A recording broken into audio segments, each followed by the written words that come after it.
Magandang umaga mga kuwa, no? So 6 AM in the morning. Andito tayo sa lugar ng Davao del Norte ito, malamang. So Maragusan, mga kuwa. So ito, no.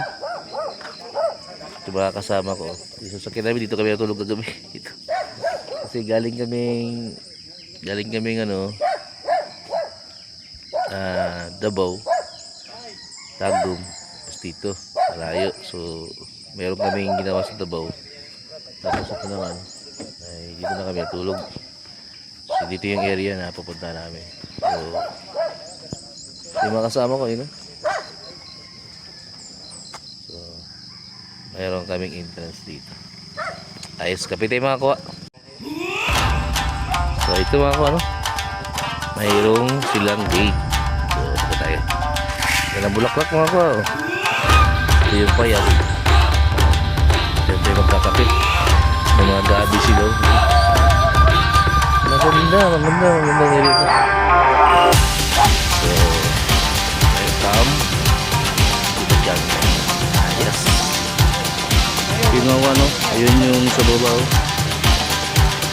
Ito yung mga bahay. Andito kami ngayon sa taas. So ito safe. Andito na yung mga bahay. Yan yung bayan dyan sa lugar. Yes, ito naman kasagingan, no? So kung kami hirap na hirap sa pagkakat, si tatay napakasimple lang, no? Kasi araw-araw yung ginagawa to. So wag nyo mamalitin yung mga farmer, no? Kasi dito tayo kumukuha ng pagkain sa kanila. Dapat natin silang ginagalang. Pero malapit na kami sa pupuntahan doon sa may kawayan, no? Salamat kay tatay kasi willing naman siya makipag tulungan sa atin, para sabi niya kung may makuha ay makatikim din siya kahit paano. Tanda na daw siya. Pero ang lulo niya yung hapon. Ang tatay nila.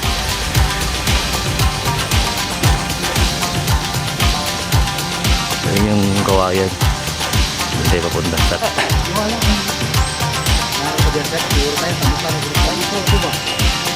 So ito sa tatay, maraming nalalaman dito.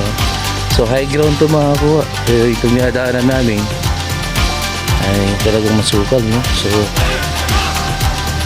ang sa kabila nito may dagat na maganda. Doon sa kabila, sa Mati. So dito masukal. So dito takbo yung mga hapon. Itong daanan namin. So daanan ng kawalan talaga to. Kapihan nila, kapihan. Kaya makulimlim. Ayan ang makulimlim. Ako ito si tatay lumad dito. Siya yung dito siya lumaki. At ang sabi niya mayroon daw hapon na nagpaiwan dito. So isang hapon ba yun, tay? Isa lang kahapon? Isa lang hapon. Dili nagpabilig? Dili nagpabilig. So nahimo siyang lumad diri sa inyo, ha? Oo. So pag lumad niya, ito nga ang ako kaning ugangan istiso hapon dito. Ay tanang ko kung mga ito at sa mga iyan kung isa mo yun akong kat akong ugangan. Isa nga istiso hapon mo yun siya. So di ay istiso hapon. So anak siya sa hapon? Oo. Buta na sa mga ambot lang kay na ingana milis papa bakang man gina. Iko niya ang dago naon papa akong ugangan nako kay hapon mo yun kaliwat nila. At ang utana ko sa mga uyuan. Sa kanang mga mahal. Ugangan mo liwat na ako. So daghan man ang hapon diri sa kuna, no? Daghan ang hapon sa kuna. So may nagpabilin sa namatay tong 2011. Namatay siya. 2011 namatay. 110 ang edad niya. Oo. Ano kaya akong iblas-iblas ba? So ang kamagwangan ko sa kong suon, kanagos 30 city, nakatalo ko sa kong gangan o pasasan ninyo sa 14 anyos na akong gangan babae. 110? 110. Namatay? Oo. Sabi naman ko 110 namatay yung hapon na nagpaiwan dito. Tapos yung lahi pala nila ay may Hapon sila na lahi. So descendant sila, hindi lang nila alam kung anong apelyido ng Hapon na yon. So dito na rin namatay yung Hapon, mga kuha. So ito si tatay, mayroon siyang mga ituturo sa atin na possible na pinaglagyan ng mga Hapon. So tingnan natin mga kuha, no, kung ano ba yung ituturo niya. Pero kung iisipin niyo mga kuha, no, andito kami sa taas at doon kami nanggaling, oh, sa baba. Ayun sa sakyan, oh. Oh, ayun yung kalsada, oh. Ayun yung kubo. No, so andito kami sa taas. So ayan si ano. Oh. Ayun yung mga kasama ko dati, no. Si Jan. Oh. Ito naka Ninja Cup mo. Si Choi. Oh, ito naman yung isa. No, ang bagong member na luma. At ito naman si tatay. So tara mga kuha, alamin natin kung ano yung sinasabi ni tatay. Tara. Andito yung mga kasama ko sa likod, oh. Sunod, no. Ang nangunguna si tatay, mga kuha. So habang kami ay naglalakad, nag-iisip din kami kung paano nag-workout dito yung Hapon. No, iniisip namin kung paano sila kumilos at naglagay. Ano, ay yung sign doon na mayroong muhon sa may bato, o sinasabi nila. Ay ang sabi nila mayroon ng item, pero nung na-scan natin wala. Pero dito sa tapat niya, mayroong butas ito mga kuha na gumuho na lang yung lupa. Kani ba tayo? Nahulog lang, no? Nahulog lang. Ang luta? Oo. So wala nagbag ng dira? Wala. So walang nagbutas dito sa butas sa tumakuha. So ibig sabihin, yung bato na doon ay may entrance ng cave or tunnel. So palagi ko, cave ito. So takpan. May butas nila doon, pero ang problema, gumuho. Pero sa tingin ko yung doon ay hindi sila magkarugtong dito. Butas din yun pero hindi sila magkarugtong dito. Ang magkarugtong yung bato na yun, yung bato na may muhon. So palatandaan ng mga Hapon yun. So may butas yan papunta dito. So itong butas na to, mayroon din ng butas papunta doon.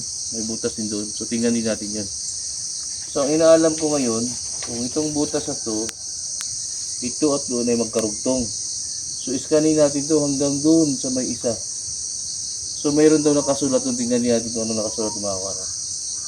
So iskanin din natin kung saan yung item dito kasi sa palagay ko, no, sa aking opinion ay ang butas na to ay pinagtaguan nila kasi high ground ito.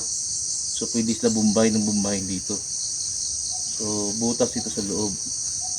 Mayroon man lamang itong nakalagay sa ilalim kasi hinahanap ng mga Amerikano o ibang tao yung bato na yan na palatandaan nila. So ang maganda dito ay itong butas dito mga ko ay kusang gumuho. So mayroon itong butas sa ilalim ito kung makikita nyo. Ayun, ayun yung butas. So lapitan natin yan. So ang gagawin natin ngayon mga kuha ay titingnan natin muna kung saan papunta yung butas at kung saan naman papunta yung item. Unang titik natin yung butas, tapos pangalawa yung item. Tapos iskanin natin kung butas ba talaga papunta doon o hindi. So yun muna ang gagawin natin mga kuha. Ayun mga kuha, no? May nahulog din na lupa dito. So galing doon, papunta rito ay may butas. So hanggang saan pa yung butas? Tingnan natin. So ang ganitong locator, nakakahanap rin siya ng butas. Yung ganito. So butas ito, hanggang saan yung butas?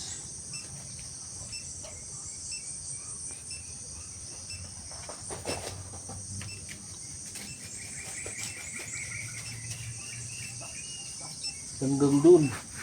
Nandito ang butas. Pag sinusiguro. Tignan natin ha.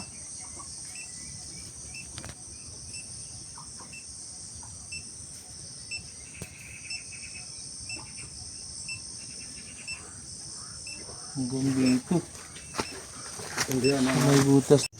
So yun mga ano, may butas din dito at may sign na yun, no? Gusto dia. Uli. Kuha, busot din eh. Tulida sa busot eh. So yun mga ko ano,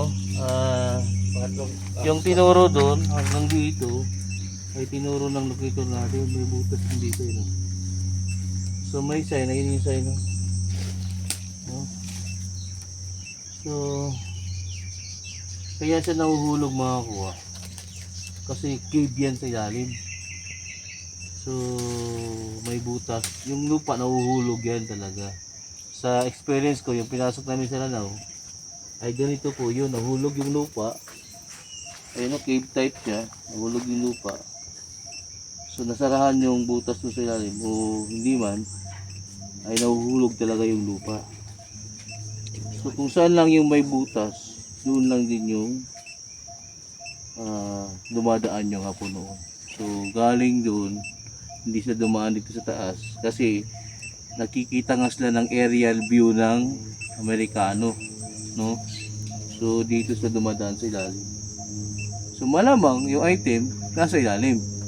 Kasi tama naman yung mga sign doon na may butas talaga dito, napatunayan na rin may butas. At sila din na nagsabi, hindi ako ha, hindi ko alam to. Kasi dinaanan namin to, hindi ako nakikinig eh. Pati doon, nadaanan namin, tapos sabi ko, ba't may butas dito? Yung tanong ko sa kanila. Sabi nila, hindi na alam kung ba't may butas dyan.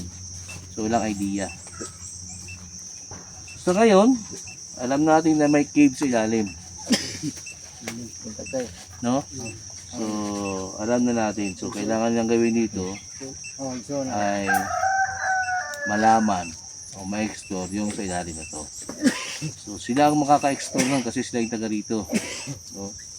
So, kung mayroon mang nakaharang doon na mga tulad dito, nahulog yung mga lupa, tanggalin lang yun at i-step aside. Kasi may butas pa to. So, ang hahanapin ngayon natin yung possible kung saan yung item.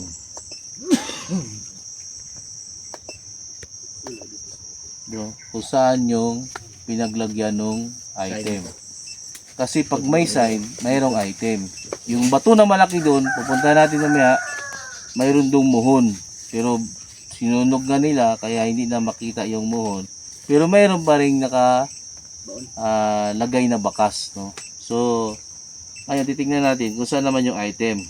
Galing sa may butas, papunta ba doon o papunta rito, no? So itong butas na to, mayroon pa tong dugtong.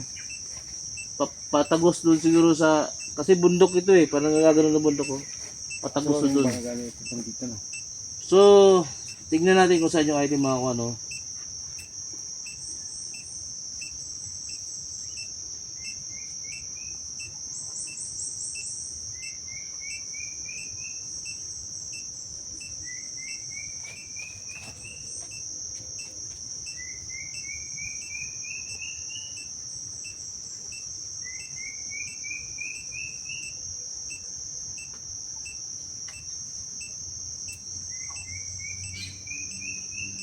Ayun mga kuha, bumalik doon.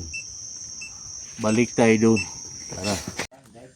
So yun mga kuha, no, bali, apat ito na gumuho. Apat na butas. Isa doon. Mayroon pa to sa baba mga kuha, no. So titignan pa natin yun. So, isa sa baba, tapos pabundok kasi to. Yung isa nandito, yung mayroong sign. Tapos ito. Tapos yung doon. So puntahan natin doon. Tapos puntahan natin yung sinarado nila na bato para makakuha. So ito yung unang butas na nakita ni tatay. No, actually, taas to makakuha.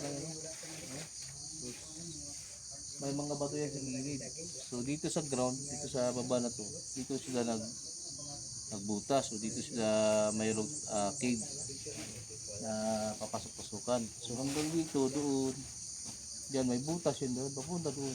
Ginagano mo, para mahulog ka nga mo. No?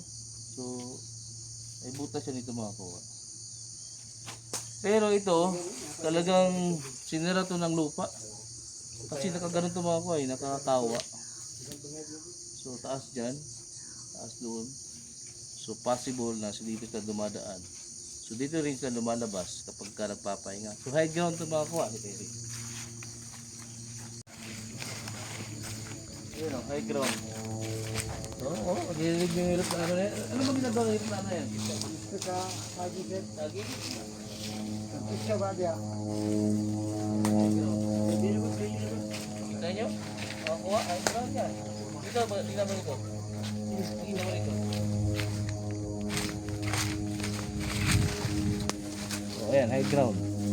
So nasa taas itong area na to. Siguro ang taas nito sa tingin ko mga 2,000? malamang 2,000 meter, no? 2,000 feet? Dalawang meter ni paingon dito. 2,000 eh. 2,000 meter? Oh. Pero yung pag ganun niya, siguro mga yung pababa, kung straightin mo, siguro mga 1,000 feet. Pero kung susukatin mo to, papunta doon meter, na 2,000 eh. 2 kilometro malamang pababa. No? So mahirapan dito umabante yung mga hapon. Kaya kung eroplano yung titirahin sa dito ng eroplano, dito siya papasok sa cave. So titingnan natin yung tinakip niya na bato mga kuha. Tingnan natin dito. So dito pwede no? Ito yung malaking bato mga kuha. So dito sa malaking bato na to, dahil sinunog nila, nawala yung muhon. Yung muhon na hinahanap ng iba ay nandito. Nakaganon, no? Dito. So dahil sinunog, ayan, nasunog na. Ang natira, ito na lang, oh. No? So in-scan namin to, walang laman ito. No? Pero nalaman ko na may butas yan doon, papunta doon. So tinakpan yan. So itong bato na to, dito sila dumaan. Mayroon silang nilagay dito na daanan. No? So itong bato na to, kaya nandito kasi para hindi magbaba yung lupa. So itong bato na to, hindi to yung nabinuhat ha. Nandyan na yung bato na yan. So mayroon silang nilagay na pasukan dito. So sa likod ng bato na to, andun yung butas sa doon sa mga tunnel na nakita natin kanina o caves, no? So hindi tayo sure kung tunnel siya o caves kasi hindi pa tayo nakababa. So may butas doon. So itong bato dito na nakalagay na may muhon, ang ibig sabihin ng entrance, andito daw yung entrance. So kung hindi yun nahulog yung mga lupa doon, hindi mo malalaman na may butas doon. No? Kasi ang kahulugan talaga nun ay entrance. Pwede rin excellent kasi bato to eh. Pero dahil sa bato siya, hindi naman siya bilog, no? Kala mo eh minasa, pero ito ay natural na bato. Pero mayroon itong bato dito. So palatandaan nila yun, yung bato na yun, na nandito yung item. So marami pang mga sign na nandito, kaso lang yung ibang tao dito ay boy pokpok, no? Sinisira nila yung mga sign o pinagtatanggal. So ito hindi naman nila matanggal, ay mananatili siya ganito, hindi naman siya makukuha. Pero pag tinanggal mo to, malaman mo to na may butas doon. So yun ang butas na nakita natin doon, unang butas hanggang sa pangalawa, pangatlo, at yung pangapat di pa natin nakita. So yung pangapat, nandun naman yung exit noong hapon. Kasi nung mga panahon, mga kuha, kahit di pa naman ako nabuhay noon at ako'y bagong henerasyon, pero ito na may pinag-aaralan natin kung paano sila kumilos dito sa ilalim, dito sa lugar na to. So hindi naman pwedeng magbutas sila doon sa taas, tapos doon sila papasok, makikita sila. So dito talaga sila magbubutas sa hindi makikita. So pag tinignan to ng aerial, bato lang makikita nito kapag wala to mga puno. So hindi rin makikita yung butas, bakbakin na rin na itong bato na to, bakbakan ng bala, hindi ito matatablan. So makakatakas sila papunta doon, palabas na naman sa kabilang bundok. So yun mga kuano, ito yung bato ng palatandaan. Ang tawag nila na may bito dyan sa unahan o may butas dyan sa unahan. So yun mga kuano, kasama ng aking mga kasamahan, nagpapasalamat tayo. No, ayan. Kina Jan, no? Kina sino driver natin?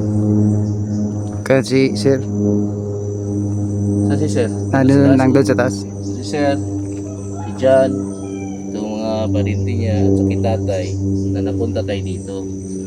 Alam niyo bakit mga kuha? Dahil gusto ko itong lugar na to. Dahil naggera talaga ang mga Hapon dito noon. Bakbakan sila dito. Marami talagang Hapon dito. Hanggang Mati, hanggang Davao, no? So ito ay nasa North Davao. So marami talagang Hapon dito noon. Marami din mga kaliwa pagkatapos ng mga Hapon. So sana hindi ito nagamit ng mga parang dito nagamit kasi hindi nabuksan So closed tunnel ito. So magandang istorya natin ngayon kasi nalaman natin yung butas at nalaman din natin na may laman sa ilalim.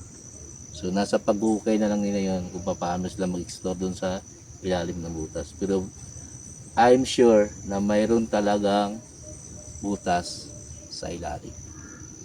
So yun mga kuha, maraming salamat at magandang umaga.